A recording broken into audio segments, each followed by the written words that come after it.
soon as you hit the playback. We about to ignite every one of them haystacks. If you ain't ready, fool, you should make tracks. Push the beat rock, no time to fake jack. Rock it out all night. See the flames rising as we rise. Show me what you got. Get a sip of the rye. Welcome to this week's episode of Whiskey Neat, spirited conversations with interesting people. I am your host, Kristopher Hart, and sorry for the abrupt start. I was checking my phone while the great Brandon Strange was setting up our stuff for the intro, and I got an email from Pizza Hut wanting to partner with this show to promote their new plant-based pizza.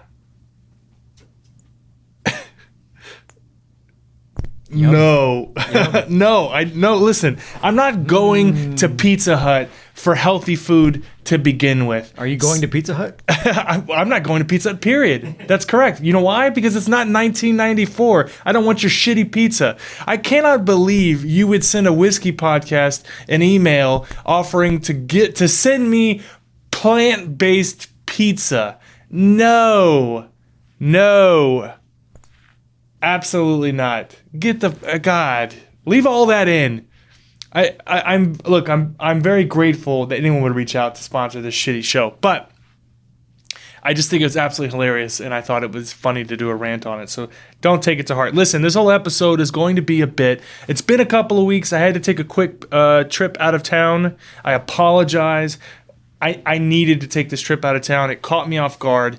I literally came back today and wanted to knock out an episode with a longtime friend, a great business partner, a really good guy. Everyone knows Todd Grube. He's fantastic. And so I'm feeling a bit spicy because it's been a while since we've been back in the chair. So listen, there's a lot happening within Gregarious Grump and Prideful Goat, and I noticed something over the past couple of months that's got me all riled up in regards to Mexican-based spirits. So this episode, I do a bit of pontificating? No. Cathartic release of cathartic ranting, if you will, about some shenanigans that's been happening within this industry, within the realm of spirits that are a bit manipulative and creepy and predatory, in my opinion.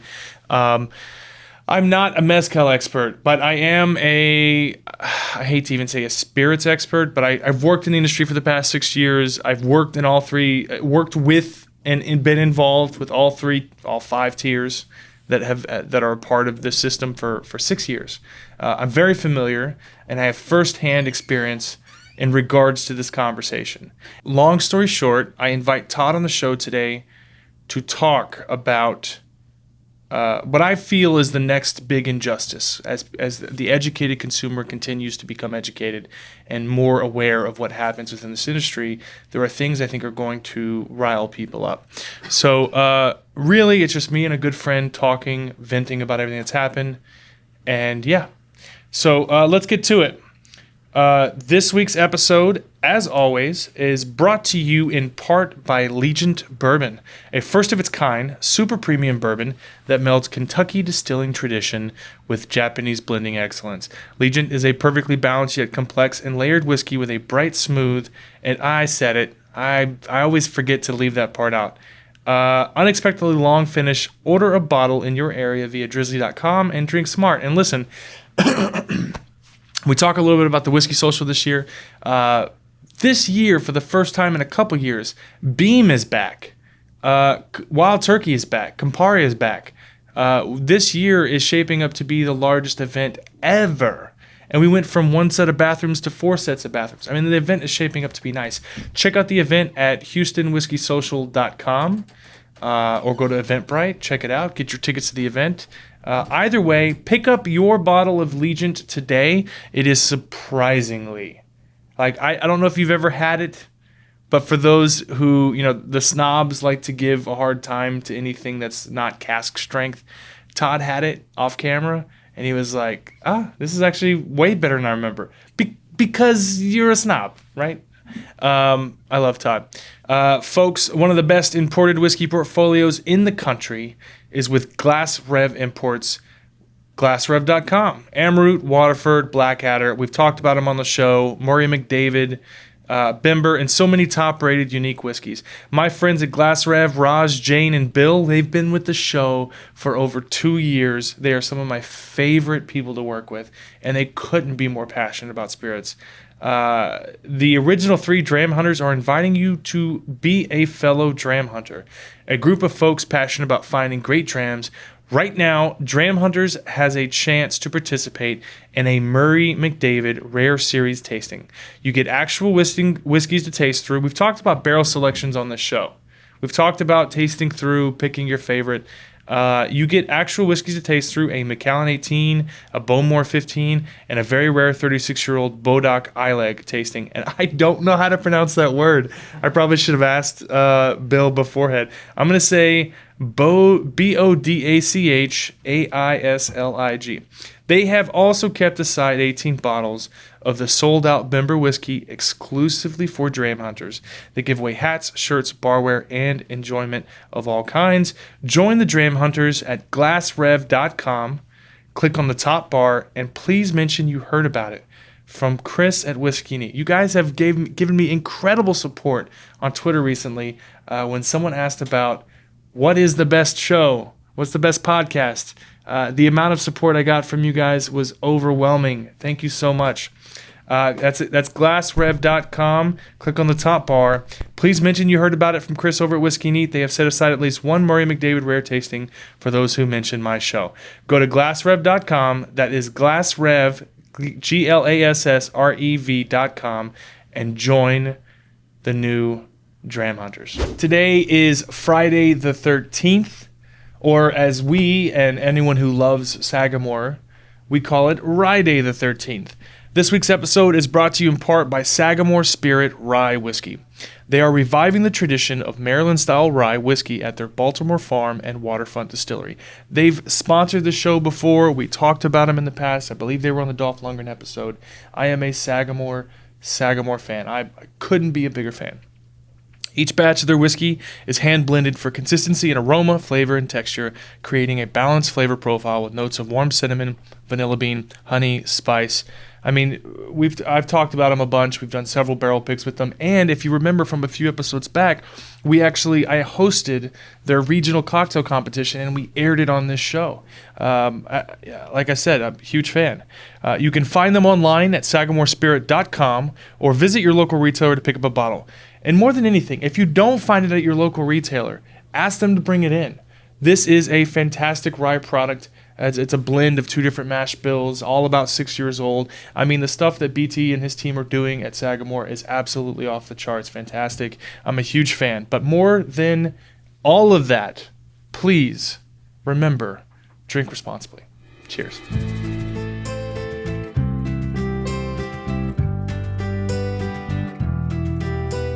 So first off, how's the new job? It's good. Yeah. It's a lot to learn. Yeah, well, here, let's get a drink going here. So, it's been a while since you've been on, I think. What are we drinking? I guess we could start with... You should start low proof. Yeah, right? Let's start with... we could start with the El Tesoro. Yeah. So, for those who don't know, the Houston Bourbon Society, although is and started as a bourbon group, it might as well be called the Houston Booze Society, because we do rum picks, tequila picks, bourbon picks, single malt picks, all the above. Have you had this one yet? No, I have not had it at all. I love it. So you guys picked it without me. Yep. I was busy that day. Yeah, and we got less samples this time. The first pick we did, I think it was 8, but we got 4, and I put the first pick as a blind in with the 4, and it was the first that was eliminated. That doesn't mean it's not good. It's just it's a completely different profile. Well, I think a lot of people... different. It smells good. It reminds me of a margarita. I've been on a Paloma kick lately and a margarita kick. You drink a lot of ranch water also, right?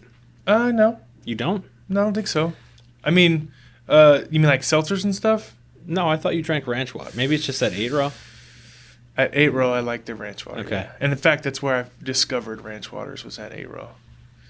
And slushies. And slushies. And gin and tonics. Yeah. Frozen, or frosés. All right. What do you think? It's peppery. Yeah. It's a little funky. A little sweet on the back end. Yeah, it's amazing how much fun.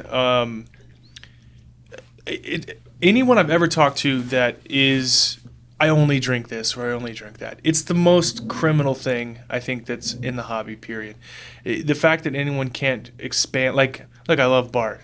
We both love Bart. The guy drinks bourbon. Yeah. Well, Scotch is his. He likes rum. He loves the shit on Scotch. Yeah. But And mezcal. Anything smoky. Oh my god, it drives me nuts, man. Nice Yeezys, Brandon. Thank you. So I bought a few pair. I don't know if they're for me. I don't think I can pull them off. Why? I've tried. My wife hates them. She makes fun of me for them. I have those exact pair, and I love them. That's why I bought them. Your daughter told you something that kind of troubles you, right? About the Yeezys, didn't she? You posted something on social media about how she said that was my wife. Oh, your wife said that? Yeah, that she thought maybe they would age like Affliction T-shirts would. That maybe white guys would later get. I love that comment. My wife told me, she's like, I wonder if in a few years people will look back on Yeezys the way that we look back on Affliction shirts. I don't think so. No, I don't think so either. And Affliction is so busy. there's a big difference is that black dudes never adopted Affliction T-shirts. You know what I mean? And when white people look to style, they always look to the urban community first. Of course. I mean, that's the black community has been such a massive part of dictating fashion. Yes. But Affliction came from the Jersey Shore. That's the difference. Yeah, so did you, right? I did. I never wore. I've never owned an Affliction shirt. And I'm the one out of place with my shoes today coming from work. Yeah, man. So you took on the role as chief operating officer. Is that correct? Correct. Yeah. For a big law firm. Yep. Do you feel comfortable saying it or I'm not? I don't know if I can say the name or not, right. but yeah, it's a national firm. Yeah, and for those who don't know, Todd's a big boy. He's been on the show a bunch, but you are an executive and have been for quite some time, and killing the game. Yeah, thanks. And you're also, I don't know if we even mentioned this on this show, but you are part owner now of the Houston Whiskey Social, November 6th. Definitely check it out, November 6th. The event the event's on fire. Yeah. Ticket sales. Ticket sales. It's a good year to come on. It is. I mean, I think people have viewed it as like we skipped a year. We didn't skip a year. Yeah. We pushed back. If COVID didn't happen, it would have happened in February this year, but we have pushed it back to November 6th of this year. Weather should be good. Yeah. Should be similar to February, I would think. I would think, but it is Texas, so who knows? But I did do. I mean, we are at this point in the first month almost sold as much as we did for the entire year before. So we are on track to be somewhere in the neighborhood of 1,800 to 2,000 people. And because things were so crammed last year, we are problem solving. We have some ideas in place in order to allow, because that venue does a nursing conference for 3,000 people. Oh, wow. So if it's so crammed for us at 1,600, 1,700 people, then it might be our layout. It might be the fact that we're not utilizing more of the grounds. So we do have plans in place. Todd and Dominic and I are working on it. And the nurses don't throw back whiskey for 2 hours and need to use the bathroom every 5 minutes. Yeah. And I think last year, historically, we've always utilized one set of bathrooms at the venue. We will have 4 sets of bathrooms this year. Yeah.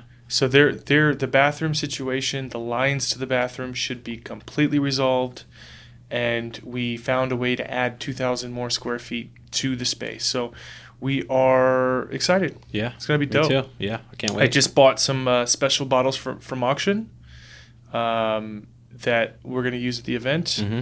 I know we added the Van Winkle rye. And I picked up that 95 OFC. You picked up the 95. I mean, the number of Dusty bottles we have this year is off the charts. I'm excited. Yeah, me too. I love this.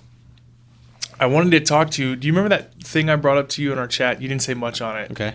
About agave mezcal and sotol. I don't recall. All right. So we live in the era of a lot of frustration when it comes to celebrity branded tequilas, and I thought we could talk about that thing I mentioned. Okay. So we have a chat. And listen, I'm not trying to start a fight with importers and brokers, but I do want to point out something that I think is potentially problematic, and that is we currently, when it comes to Mexican spirits, especially clear spirits like Sotol and Mezcal, I wanted to do one. Me and Carlos are wanting to do Sotol or Mezcal for Gregarious, and we're working on it. And we got to looking at pricing. So traditionally, and this is going to be a bit inside baseball for those listening, but this applies to all spirits. So this is something that I think would be educational for anyone within the realm of trying to understand how we get to pricing in this industry. So historically, and these are broad strokes, but just bear with me. Historically, the general rule of thumb is that each tier, you've got the supplying tier, you've got the distributing tier, you've got the retailer. Sometimes you've got the bar, and you've also got two other tiers that aren't really talked about as much, and that's importation and brokerage. So brokers will obviously purchase large quantities of liquid from suppliers. Mm-hmm.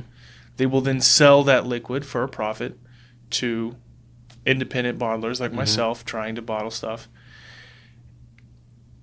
And the old mentality has always been usually between a 25 and 35% markup is a safe bet at every tier, right? If I make something for $10, I'm going to sell it to the distributor for $13.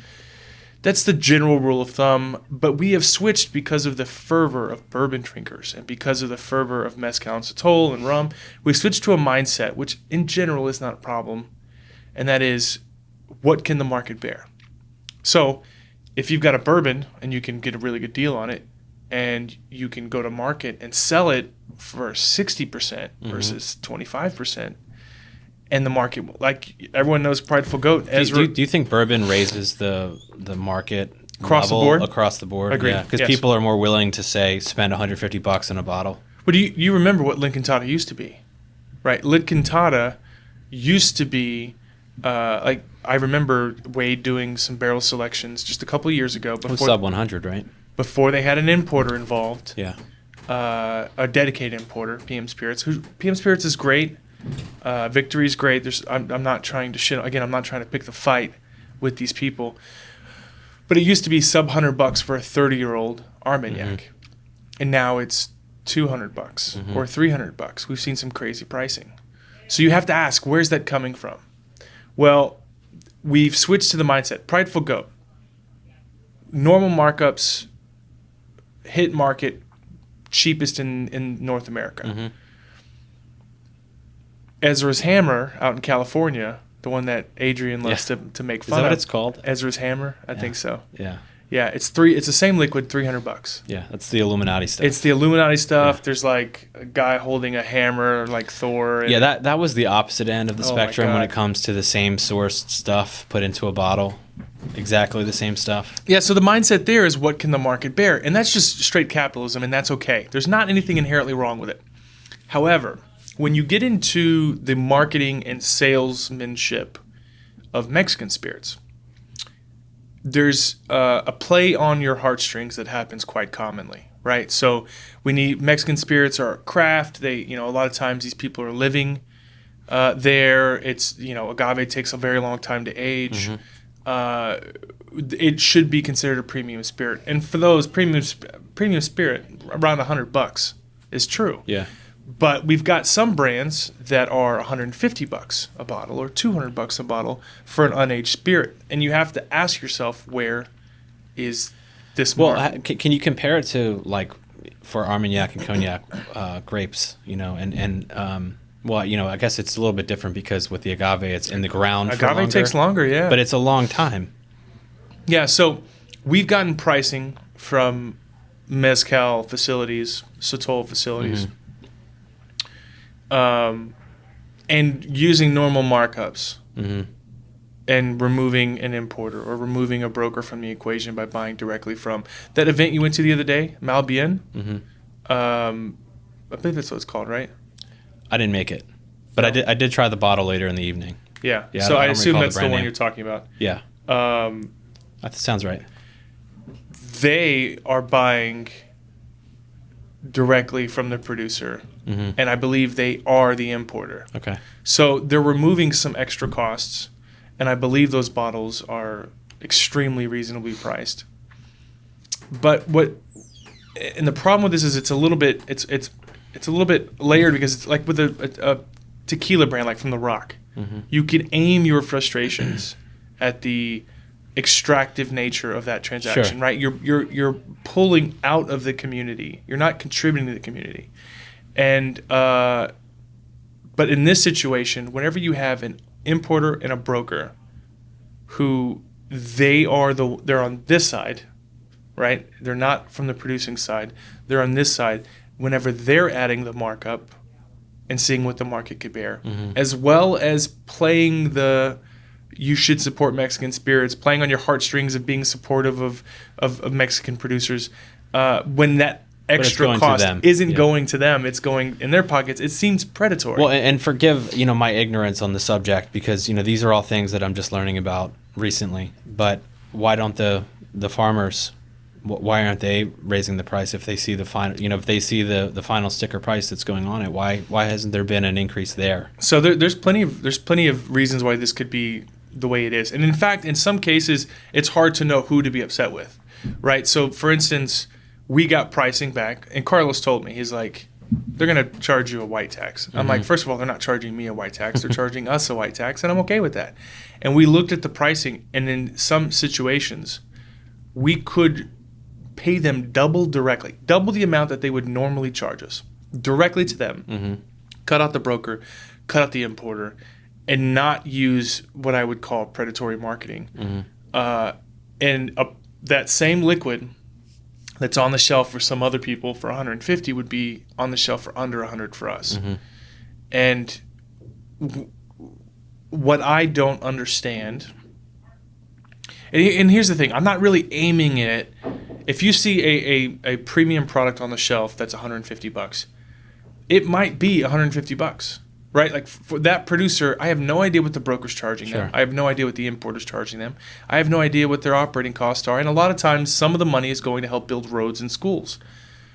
But in some cases, and I know, and I'm not speaking out of turn when I say this, I know of an importer that I've talked to who's built their entire history of their business around importing Mexican spirits, and it's gotten to a point where they are doing everything they can to wrench every nickel and dime out of a producer.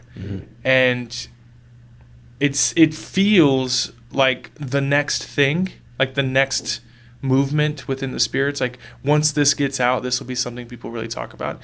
But then it's kind of hard to say who's really being shady. Yeah. Is that do they have to advertise that their money's going Well, to? you started off by saying Mexican spirits. I mean, how is this different from rum, for example? Because and that has been the accusation for some rum situations.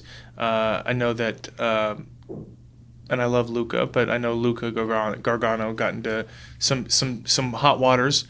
But that rum company, Habitation Velier, they are expensive. And it didn't used to be expensive. Sure. So what's happening there? Now I do realize that prices are going up across the board. Well, and demand. Right, demand as a well lot too. of those bottles just go super fast now. I think the big difference for me is, I think within our current environment, we are trying to be allies and supportive of other countries' special spirits.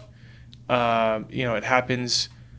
The protections around certain spirits, like whether you're talking about Madeiras or cognacs or Armagnacs, there's protection around those cultures and their spirits that they identify with.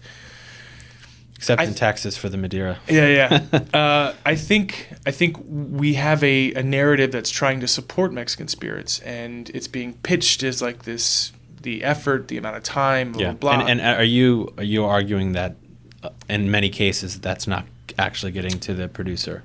Correct. Yeah, and I know it's not. In some, so that's what I meant earlier. Is I'm not. So every situation, every single brand would need an assessment, and that's the thing is no one's going to tell you like a cost breakdown. Yeah, no one, an importer and broker's not going to tell you. Sure. That we're only using 25% or 30%, or in fact we're even losing money in some cases. It would take it's one of those things that happens. But even if you were to be incensed by what I'm saying, you wouldn't know who to aim it at. Yeah. Well, can't you compare it to other spirits that are produced by the same by the same place and Yeah. see their direct products and look at the pricing and so on. But they would have to. But that's the thing. So for instance, and I am not attacking this brand. I have no idea their cost structure. I have no idea what goes into their situation. But I'm not going to say it. There is a brand we've talked about, that's quite expensive, but it's amazing. Yeah. The liquid is brilliant. The packaging is honest and transparent. And that's the thing, is like you can be honest and transparent all over the label, really showing everything. But you're marketing it as this craft spirit from Mexico. Right. But where along that chain has gotten that same liquid to that price point is, I'll give you another example. There's let's change it from the narrative of Mexican spirits.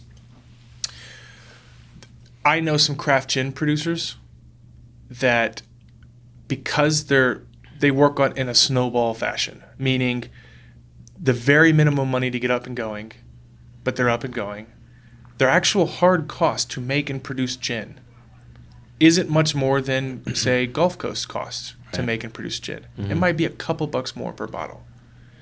But their price to the distributor is nearly 100%. They're marking it up 100%. Because they have to make money. Of course, everyone's they don't making, have other products to support that gin while it goes. Right. Yeah. But at 30% markups or even 40% markups, you're still making money. But they have to okay, so again, cool. what the market will support. Well, I look at it more like a sense of desperation.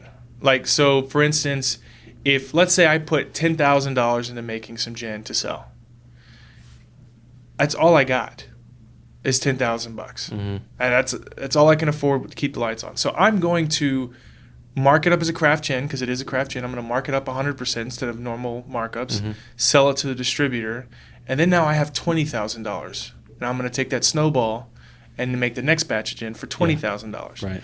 So it's everything they have goes into the next run. The problem with that is that is why we think to ourselves, okay, well, craft gin's going to be a bit more expensive. It's going to be $30 a bottle or $27 a bottle, and normal gin should be much less than that. So that makes sense. That might be the reason for the extreme markup, is they're rolling everything they have into the next batch. But in some cases, the producer, the people bottling it, are only adding normal markups, and it's still ending up on the shelf for crazy amounts. Yeah. I've talked about this before. There's another bourbon podcast that also have a spirits line, and they have not been able to quit their day jobs yet. And I wonder secretly if somewhere along the chain they're getting screwed over. And that's why, because at the prices that they're retailing. Well, but is it also, like in your case, being connected to the spirits industry and to people who are connoisseurs, for you to sell things at that type of markup would sort of be a sellout, and you'd probably get called out for that, because are you not marketing it to that crowd? Some of the, not every product. Well, no. So this other brand, that's out there, for all intents and purposes, it seems to be that they're selling what the market could bear, but that they're not making an exorbitant markup. Okay. Because they're still having to keep their day jobs, and they're wanting to quit their day jobs, right? So you're saying it's coming to them high, so they can only go so much beyond that. Yeah, I had a great conversation with a YouTuber that's looking at buying some product, and they bought they got quoted for some barrels for, I'm just going to throw out a random number, $75,000. Okay. For 30 barrels. And I was like, hold on, because this is their first time ever talking to anyone about it. So I went to my brokers that I've dealt with, asked them for the same exact quote. It was $30,000. And so I realized that in this situation, the broker... Is that because you have volume already? No. Is it more expensive for them to have a new person to then ship to? Negative. No. In this situation, you've got new people trying to get into the industry, and they're being taken advantage of. And he was like, dude, thank you so much. I was like, dude, listen, we should all be communicating. All of us should be talking so that it's kind of like the whole adage of, employees being kind of pressured into not talking about salaries only protects the employer. And in fact, it's federally protected that employees are allowed to disclose what they make to each other, and that your employer can't do anything about it. And I was like, dude, anyone who's getting into the spirits business, talk to me. It's not that I have all the answers. I may not have any answers, but I talked to Gene over at Cat's Eye, or I talked to John over at Smooth Ambler, or the guys over at Rolling Fork. So you talk to each other so you can kind of make sure that no one's getting one pulled over on them. And right now, I think that what's happening, what I'm seeing it happen in rum, and I'm seeing it happen in bourbon, and now I'm seeing it, something's going awry within the Mexican realm. It feels more predatory because you're playing on the hearts of the craft and the effort put into by the producer, but they're not the ones getting the money. So, well, who do you think it is that is perpetuating that? It's a case by case basis. Yeah. Right. So some distributors have been extremely innovative over the last few years. They used to just serve, some reasonable markups. There's some cases where they kind of really secretly own the spirit through some workarounds, or they split the profit. Like they'll come up with the idea of the project, and so the whole thing is very borderline sketch, largely manipulative. And again, I'm not starting a fight with anyone in particular, because in some cases it's hard. In all the cases, it's hard to know who's at fault. But it is happening, and it's one of those things where it's like, okay, so. And then I was talking to someone else about it, and I was like, all right, so for gregarious, and he was like, well, like, of course you're trying to get it. I'm like, well, hold on. Me and Carlos are getting in this together. We're partners. And everything's going through his wholly owned Hispanic family's business. It's his idea. He's the one who pointed out the injustice to me. Like, it's not just someone, like, I want to be respectful because I am the face of the brand, but also, like, I'm trying to point out an injustice here. Like, why don't I volunteer to pay twice the amount to the producer, cut out unnecessary costs like an importer and a broker, and do everything ourselves? Yeah. But is that even possible? Yeah. It's absolutely possible. Like I said, we've done the math. We've talked to a bunch. We can have an on-the-shelf product, literally next to the same liquid, different bottle. But is it difficult for them cheaper. Because, like for example, with rum, like with Foursquare, they don't have a single barrel program, so they have a broker that they use for just that one broker. So if you're then introducing a distributor separate, they would pick up from them to bring it to Texas. Yeah. So what you would have to do now in this case, you have to go through a broker in Foursquare's case. However, you don't have to go through an importer. You can import it yourself. Okay. Importing yourself cuts out extra costs. Yeah. You gonna start flying small planes down there and picking up barrels? No, that's not how it works. You have it. You pay a shipping company, and you just So, and that's why gregarious is the cheapest that I know of in the market, cheaper than Holmes K, comparable marks, in age and location. Yeah. And the next round we're gonna have, which should be here by the end of the month, by the way. Are you gonna be able to keep those prices when you distribute wider? Yep. Yeah. So 10 new states, possibly 12, and we're working on who's getting what. Some states will get 2 barrels, some states get this. Working on a private blend of Total Wine, the whole 9 yards. Cool. So we can still do single barrel unfiltered rums. Cash strength, cheaper than. In fact, the Foursquare we did was cheaper than the last Foursquare. I'm gonna pour this. Oh yeah, that's why I brought that. So I was talking to a guy, and he just, I think when you point out some of the things that happens within the spirits realm, everyone gets extremely defensive because on the surface it's like, well, he's trying to lower the value on the shelf of a Mexican spirit. Well, no, that's not what I'm saying.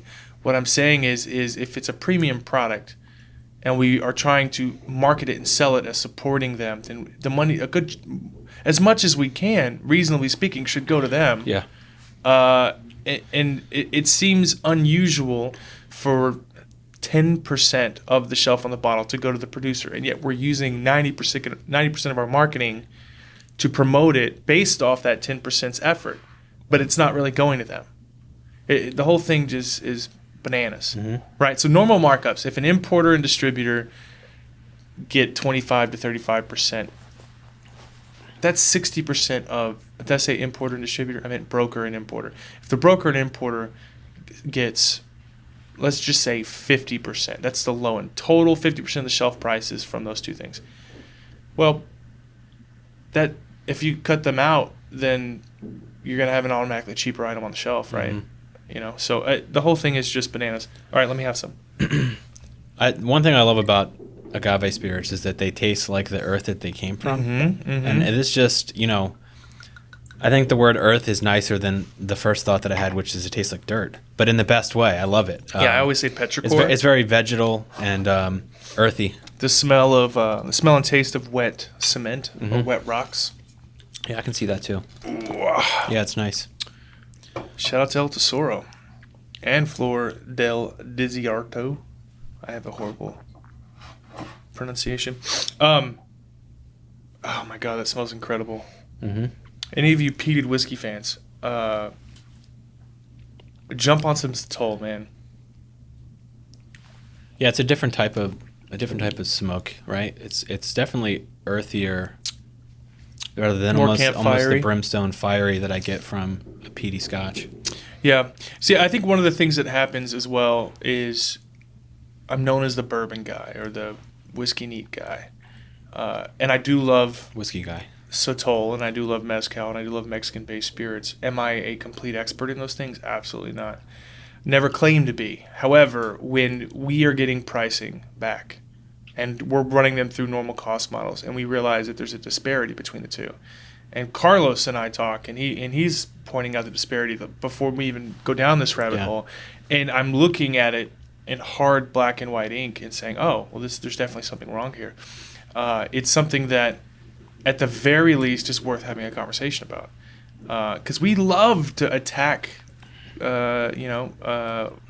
these crazy pricing models. Well, that and Kendall Jenner and The Rock and, Kendall Jenner 818 has been every new tequila that's coming out gets eviscerated. Celebrity tequila gets eviscerated. And I think, and I hate to say this, guys, but it's selling, right? That's why they do it. But it's a different market target audience, right?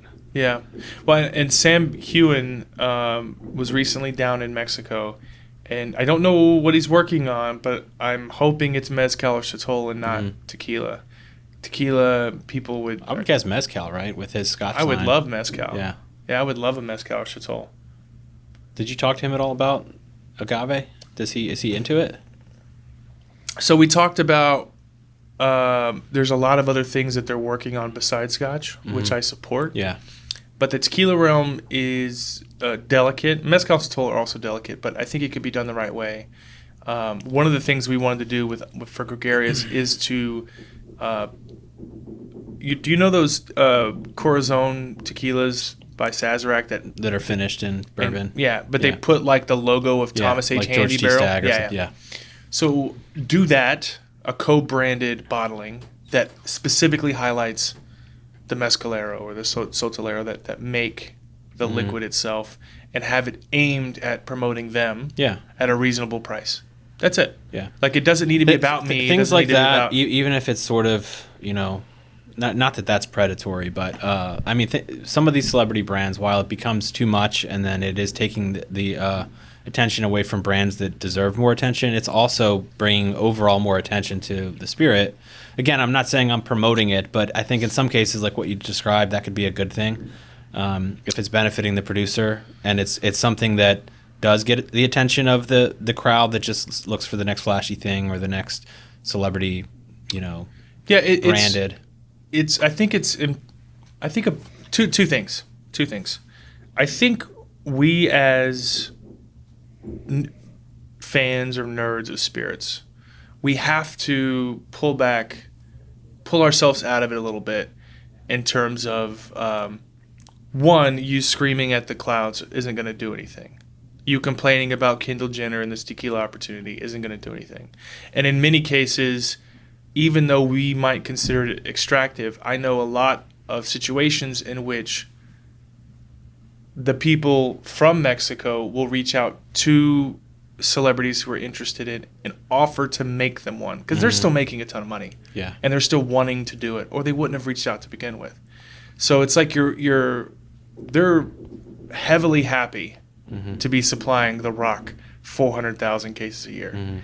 And we're getting upset in their defense. And so it's one of those things where it's like, all right, well, pull yourself out of it. First of all, it's not for you. It's like Basil Hayden's. Every new Basil Hayden's iteration gets kind of poo-pooed on by the nerds because it's 80 proof. Yeah. But that's not for you. It's not for us. It's meant to be an approachable drink. Ian Somerhalder's. Didn't I hear Basil Hayden's is coming out with a toasted? Yep, and the launch for it's next week. Yeah. Yeah, so That's right, Tyler. Speaking of El Tesoro, Beam Centauri, that's where I heard that. That's where I heard from Tyler. Yeah, shout out to Tyler. He's so great to work with. He's really, awesome. Truly, shout out to Tyler. Yeah. What was I saying? The people reaching out to people reaching out. Yeah. So, okay. Basil Hayden's. So the Brothers Bond Bourbon, 80 proof celebrity bourbon, at an approachable price, under $40. You said you liked it? It actually was really. It was 4-year-old MGP. What am I going to complain about? Yeah. I liked it. It was 80 proof. This was Todd who did the artwork for the episode. I did give you a shout out on that one. We pitched the cask strength offering and a bottled and bond version, and they're already doing the bottled and bond version. Yeah. Brothers and Bond version. I feel like they need to do the casket strength for Halloween. I know. Especially given their fans. Like, really, it was a joke, but also probably would sell. Those three marks are meant for two different audiences, right? So your bourbon head is going to love a bottled and bond version or a cask strength version.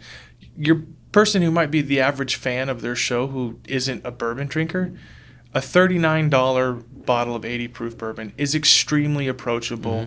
That's who it's meant for. It's meant to be an introduction to the category, which is the same for the Rock or Kendall Jenner's 818. Yeah. Like they're not for us.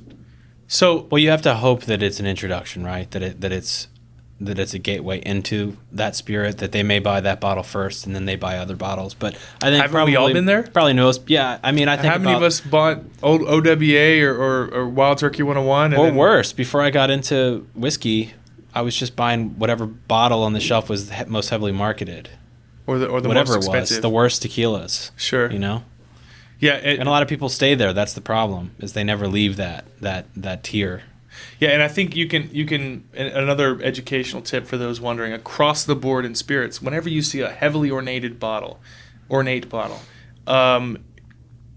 we've seen some tequilas or some things out there that are crazy, a crazy topper and a super ornate bottle, and it's a $50 bottle on the shelf.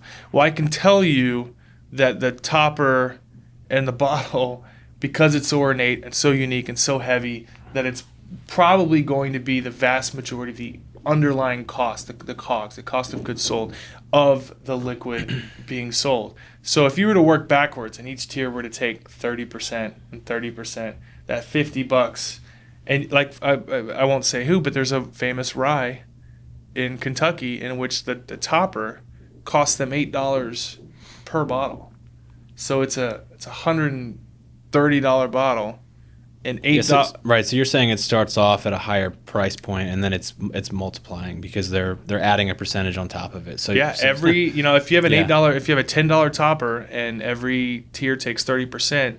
When it gets to the distributor, it's $13. When it gets to the next one, and I think it's even more than just the price of the pieces, because a lot of those bottles, they're marketing themselves as some sort of special edition or a premium product, which they're gonna just price it higher regardless of the quality inside as well, right? I mean, not just the price of the fancy top. I mean, that's exactly right. So I'll give you a great example. There was a lot of hard costs that go into producing Hickory Hill's 15-year. But the liquid in it is absolutely great. It's still cheaper. You can get it at Total Wine for $150. It's still cheaper than anyone else besides the Prideful Goat. It's one of those things where an expensive package doesn't necessarily mean that the liquid inside is bad, but it is a red flag for a new brand. As a bourbon lover or tequila lover, if I go to a store, I never heard of a brand, it's got an ornate bottle, it's a red flag. Yeah. And it's the stuff that you see behind the glass that people are always asking about. Should I buy this? And it's, well, if you come back in a week and it's still there, the answer is no. Yeah, yeah. Well, I mean, I feel like I am going to piss off a lot of people with this episode, and it's unintended. It's really just, hey, we wanted to do something. I mean, everything with Prideful Goat, everything with Gregarious Grump, we try to keep it as cheap as possible on the shelf so that we can do something cool and fun and it not be a money grab. And there are plenty of brands out there that do that.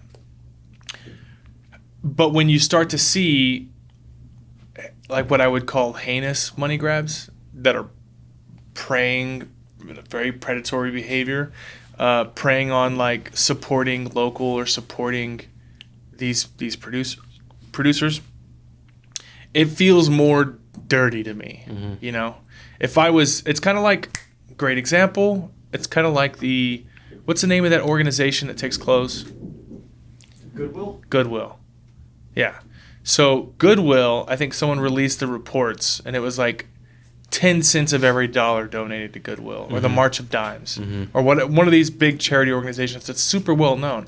And they're like, 10% of your donation actually goes to the charity. The rest go to paying, crazy salaries of the CEO and et cetera, et cetera. All the overhead. Yeah, all the overhead. And it's like, okay. And even when we started working with veteran organizations, major well-known vets within the bourbon community were like, hey, use this organization, not this organization, because this organization, 92% of your donation goes to the actual helping the cause. Right. And it's like, I get it. I respect it. I want to fight the good fight. Let's talk through it. And it feels a bit more heinous in the realm of Hispanic spirits. Do a little more here. All right, so talk to me about this. What do we got here? I haven't tasted it yet. Yeah, so so this one I need a new is glass though, because this one tastes like dirt. Yeah. So 130.2. It's aged its entire life in used Madeira. Yeah. So shout out to Balcones. Yep. And shout out to Todd's amazing artwork. Can you see that really well? It's incredible artwork. I want to do something vintage looking. Well, those are the best. Those should be the best. Your Whistle Pig Carnival. Yeah. That one. one's fun too. Yeah, I mean, there's a bunch of. That's my favorite type Robusto. of stuff to do. Yeah. Robusto. Speaking of which, I know you said you can't make it the whole week, but we've got Elijah Craig Barrel Proof on Wednesday, Four Roses on Thursday. If you can come for 2 days. Yeah. Come to No, I'm going to try to make it. So this rum is one of the few barrels that Balcones produced using their version of a dunder pit with wild yeast and open fermentation, and so it's got funk. So it's different than some of the rums that they produced in the past. So it's a little funkier. Oh yeah. That smells like Jamaican almost. Yeah, it's sort of a Jamaican smell and taste. Oh my God, I love Balcones so much. So we've talked about this before. So Balcones used to do rum, but they didn't do it that much, and the rum was very bourbony, and rum heads didn't quite appreciate it the way that we appreciated it, and so they switched the way in which they produced this, and they did an open style fermentation. Now we've talked about this on the show a bunch, but typically speaking, in some countries, what they're known for are dunder-style fermentation, where they literally dig a hole in the ground, they throw the molasses in the ground, and over a period of several weeks, the wild yeast in the air, animals, bugs, all of it get into the muck pit, and it ferments. It usually leaves a very funky, delicious, unique rum. Jamaica is very, very well known for this. Like rotten fruit. Yeah, in the best possible way. Yeah. It smells. Yeah, it's great. It smells very funky. So Balcones mimicked this, but they used a screen. I think they wanted to keep out the bugs and the birds and whatever they could. But what they yielded was absolutely better rum. Yeah. And I liked what they had before. So we went and saw them last year post-COVID, right after. It was in the middle of COVID, but the lockdowns had That's one thing that slowed lifted, down. Yeah. All right. Yeah, and I remember tasting this for the first time and running to Jared to tell him that I was like, you just created Jamaican rum. That's what it tastes like. That is funky. Yeah. It's floral. It's fragrant. Yeah. I was a little nervous about it at first because even though we are the Houston Booze Society, I do feel like we do have a large portion that is very rigid in their approach. This is out there as far as it's out there. Go. And I told you I was nervous about it selling. Well, I was too because I couldn't remember exactly what it tasted like. But actually, I think it's better than I remember it. And it's extremely perfumed. And it gets better as your palate sort of adjusts to this high proof. What's the proof on it? 130.2. 130.2. Jesus. That's flammable. And this is only, I think, what does it say, 2.5 years old? That's what it is. 41 months in oak. Okay, so a little over 3. Is that right? Yep. At least 41 months in oak. Bottled in October of last year. Used Madeira. Yep. Wow. Well, and we actually, for those who are huge fans of our Balcones Rumble releases, we're going back in the mid-September to do at least 3 more. I'll talk to Alex today and confirm. I can't wait. I love Rumble. But to date, I think this year we did. I haven't announced it yet because Total Wine hasn't brought it in yet. But we also did a single malt pick on this run that's going to Total Wines all around Houston. It's a single malt. It says ESPN's Whiskey Neat on it, but it's different because the last few we did were single malts in rumble casks with various colors and light. The depth of color was a little bit different. This is a 100% single malt aged in Madeira. We were going to release them at the same time, and they're both absolutely brilliant and fantastic. We're going back to do rumbles, not single malts aged in rumble, but rumble casks aged in ex-bourbon. And if you guys remember, we did the port one, we did a tequila one, and a regular ex-bourbon. It was sherry, French oak, and tequila. Yeah, and they were incredible. They were I instant sellouts. And the tequila was my favorite one, which shocked sellouts. me. Yeah. Oh yeah, Mike G went with us on the trip. Yeah.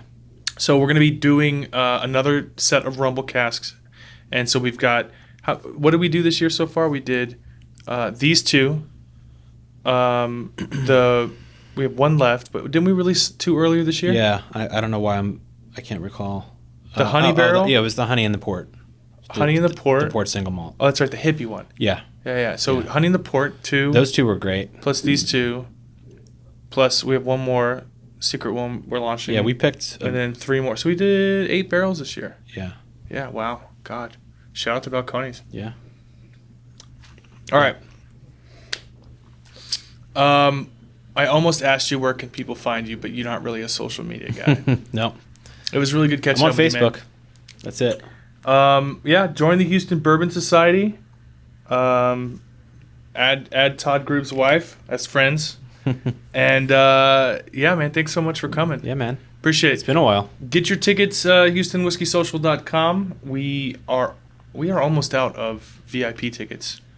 The event just went bananas. So November 6th, check it out, HoustonWhiskeySocial.com. That rum is like on my mouth.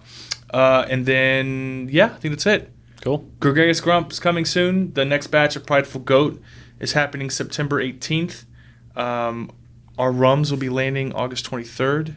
So we should have it at the distillery. Oh, nice. Which are coming in? Jamaica? The 19 barrels. So 27-year-old Jamaican. Yeah. 19 and 20-year-old Mount Gay. Yeah. 19 and 20-year-old Mount Gay. Yeah. A couple 15-year-old Four Squares. Mm-hmm. I didn't realize it, but this runs a lot of The Four Square was killer. That was my favorite, best. probably. One of the best. Yeah. But they'll get here, I think, the 23rd, get to the distillery by the 25th or 26th, by my birthday, August 26th. What about the HBS Four Square? What's going on? Have we heard anything? That's the most common question. What a question, yeah. So I sent a note to Richard Seal. We have COLA approval. We have samples. They sent us sample bottles. Yeah. You've got one, Yeah. right? It's delicious. Yeah. It's awesome. I have no, you may want to mark this. I have no fucking clue what's happening. Yeah. So I'm going to reach out to Richard again and the importer again and find out what's going on. But I don't know. Well, we're supposed to get it. We're supposed to get it this year. Yeah. And we have a retailer lined up to take all 900 bottles Mm-hmm. statewide. Yeah. It's So- great. I can't wait. Yeah, we'll see. All right. Thanks, guys. Appreciate it. Cheers. Real quick, I just want to say I'm not trying to attack anybody. I hope everyone took in the message I was trying to convey. This industry is a very great industry. I'm not trying to throw stones at anyone in particular. I just felt icky about something I noticed. So, take it as a grain of salt. We're shooting the shit. He just likes to stir up shit. He's fronting on this one. I just want to do everything I can to help. Because I'm very humble and I'm the most humble person I'm way more humble than you at the very least. Exactly. So, all right, guys. Cheers. Cheers.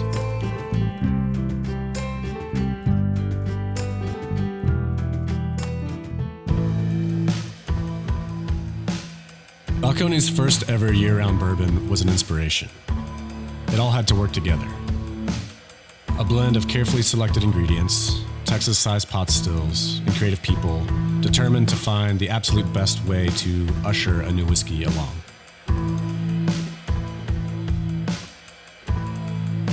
When you discover how it pairs with a meaningful moment, suddenly the feeling of drinking great whiskey becomes a whole lot more.